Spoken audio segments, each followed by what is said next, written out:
Gave further ammunition to those who believe the minnows shouldn't be in the World Cup. Shown to be out of their depth against Sri Lanka, they weren't much better against Zimbabwe in New Delhi. The Zimbabweans racking up 298 for 9 off their 50 overs. In reply, the Canadians would have had hopes of improving on their last innings of 122 all-out against Sri Lanka, and they did, by 1 run. The Canadian batsmen collapsing to the Zimbabwean spinners for just 123. Zimbabwe record their first win of this World Cup by 175 runs. Rahul Pathak, Al Jazeera. The next match in the World Cup is also in Group A, Sri Lanka taking on Kenya. The joint hosts Sri Lanka have something to prove to their home fans after defeat to Pakistan in their capital Colombo on Saturday. Sri Lanka have now won 1 and lost 1 after beating Canada in their opening match, and they now face another of the World Cup outsiders, Kenya, once again in Colombo. With the Sri Lankan star fast bowler Lasith Malinga likely to return after injury, coach Trevor Bayliss is confident that his side will bounce back. Our guys know that we can play a lot better than that, and that we have played a lot better than that in the last 2 years. And I'm sure they'll be out to prove and show how good they can play in the next match. And Kenya tomorrow, I'm sure they would like to put in a better performance than they've put in over the last couple of games as well. So certainly our guys won't be taking them lightly, that's for sure. There was one match in the English Premier League, Stoke City at home against West Bromwich Albion, and West Brom sub Carlos Vela saved them a point with a late equaliser. Stoke had taken the lead thanks to a Rory Delap goal 8 minutes into the second half, a point enough to take West Brom out of the bottom 3. There's a huge game on Tuesday with defending champions Chelsea at home against the current leaders Manchester United. Victory would take Chelsea into the top 4, but preparations for the game have been overshadowed by a police investigation into defender Ashley Cole, who shot and wounded a work placement student with an air rifle at the Chelsea training ground. Manager Carlo Ancelotti says Cole will play against United, and the club are taking disciplinary action against the England fullback. Obviously, we are not happy of what happened, but I have spoken with him. He was really disappointed about this. He said sorry, he made a mistake, it was an accident, and now obviously we are taking a proper action, but tomorrow he will play, and I think that he is in focus to play a good game. Another famous left-back in the news, Roberto Carlos, once of Real Madrid and the Brazilian national team, landing in the Chechen capital Grozny ahead of his debut for his latest side, Anzi. Carlos, who's now 37 years old, has signed a 2.5-year deal for Anzi and will make his debut in a cup game against Zenit St. Petersburg. Finally, the new world golf rankings are out, with Martin Keimer officially taking over from Lee Westwood as the new world #1. This despite the Germans' defeat to Luke Donald in the final of the World Match Play in Arizona. Keimer overtook Westwood in the rankings after winning his semi-final on Saturday.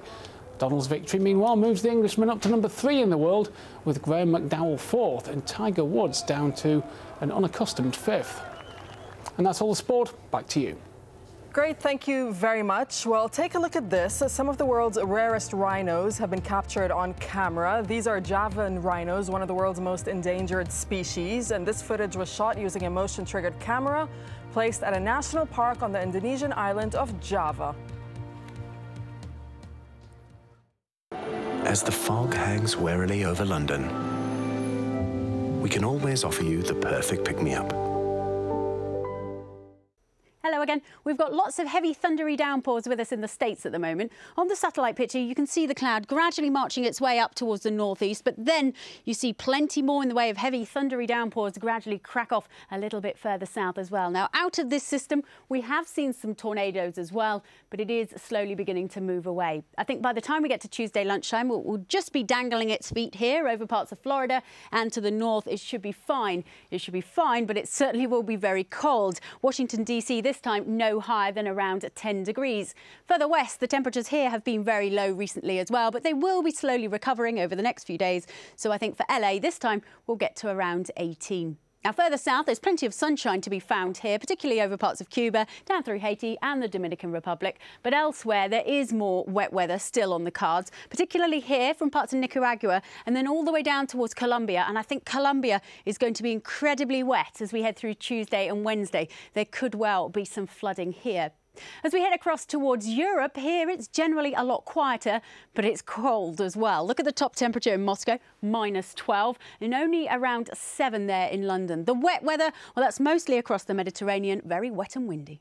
Qatar Airways, world's 5-star airline. On the next Riz Khan Show, as social revolution sweeps through the Middle East, how marginalised has the US become and how will this affect its future role in the region? Riz Khan, at this time on Al Jazeera. 2 generations face the past in order to understand the present. A young man embarks on a journey with his father in search of answers. Great changes in China have brought their traditional family way of life to a crisis point. Faces of China, at this time on Al Jazeera.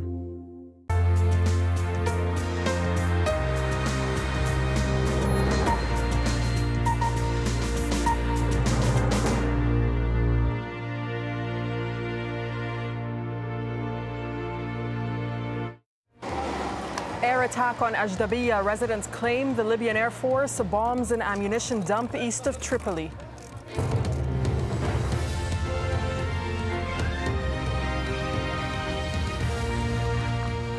This is Al Jazeera. I'm Darine Abu Gaida, live from Doha. Also coming up, they're willing, are they able? A stark assessment of the weak firepower at the rebels' disposal in Libya. They love me, all my people with me. They love me all. A man cornered and in denial what Muammar Gaddafi wants the world to know.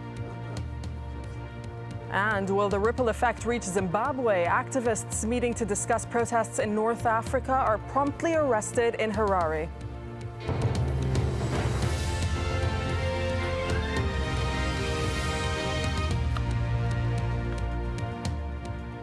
Well, rebels say they're closing in. We have reports American warships are heading to Libyan shores and the diplomatic pressure is mounting. Yet Colonel Muammar Gaddafi is as defiant as ever. He says his people love him and that he'll never leave Libya. Dan Nolan reports on the latest developments.